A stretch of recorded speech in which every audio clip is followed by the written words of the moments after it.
M news కి స్వాగతం. ఈ నెల 23వ తేదీ నుండి బిషప్ డాక్టర్ డేనియల్ పాల్ ఆధ్వర్యంలో మండపేట స్టేట్ బ్యాంక్ వద్ద జరుగుతున్న పెంతెకోస్తు క్రైస్తవ మహాసభలు 4వ రోజు ముఖ్య అతిథులుగా విచ్చేసిన అంతర్జాతీయ ప్రసంగికులు doctor Kurian, doctor Blessing Rajkumar దైవ సందేశం ఇచ్చారు. ఈ సభలో క్రైస్తవ విశ్వాసులు అధిక సంఖ్యలో పాల్గొన్నారు. మండపేటకు చెందిన ప్రముఖ బిషప్ డాక్టర్ డేనియల్ పాల్ ఆధ్వర్యంలో ప్రతి సంవత్సరం జనవరి నెలలో నిర్వహించే పెంతెకోస్తు క్రైస్తవ మహాసభలు ఈ నెల 23న ప్రారంభమై కాగా ఈ నెల 31వ తేదీ వరకు జరగనున్నాయి. ఈ పెంతెకోస్తు క్రైస్తవ మహాసభలు 4వ రోజు ముఖ్య అతిథులుగా విచ్చేసిన అంతర్జాతీయ ప్రసంగికులు doctor Kurian, doctor Blessing Rajkumar పాల్గొని క్రైస్తవ విశ్వాసులకు దైవ సందేశం అందించారు. అనంతరం ముఖ్య అతిథుల్ని పాస్టర్ డేనియల్ పాల్ ఘనంగా సత్కరించారు. ఈ క్రైస్తవ మహాసభలకు వేలాది మంది విశ్వాసులు పాల్గొని శ్రద్ధగా దైవ సందేశం విన్నారు.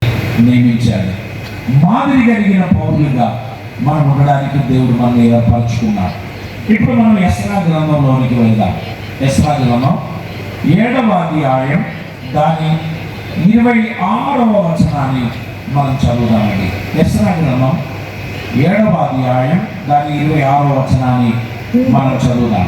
నీ దేవుని ధర్మశాస్త్రము గాని రాజు యొక్క చట్టము గాని గైకొనిన వాడెవడో త్వరగా విచారణ చేసి మరణ శిక్ష అయినను, స్వదేశ త్యాగమైనను, ఆస్తి జప్తైనను, ఖైదీనైనను వారికి విధింపవలెను. ఇక్కడ చూడండి, మీ దేవుని ధర్మశాస్త్రము గాని రాజు యొక్క చట్టము గాని గైకొనని వాడెవడో త్వరగా విచారణ చేసి మరణ శిక్ష అయినను, స్వదేశ త్యాగమైనను, ఆస్తి జప్తి అయినను, ఖైదీనైనను వారికి విధింపవలెను.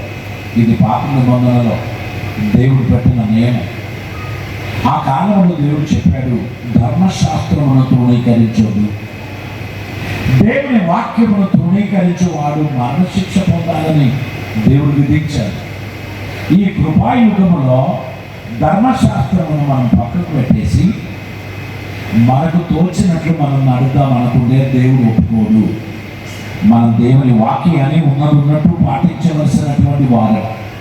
అందులో మీరు వ్యభిచారం చేయవద్దు అని ధర్మశాస్త్రములు చెప్పారు. ఇందులో మోహపు చూపు చేత ఒక స్త్రీని నీవు చూడకూడదు అని అంటున్నారు.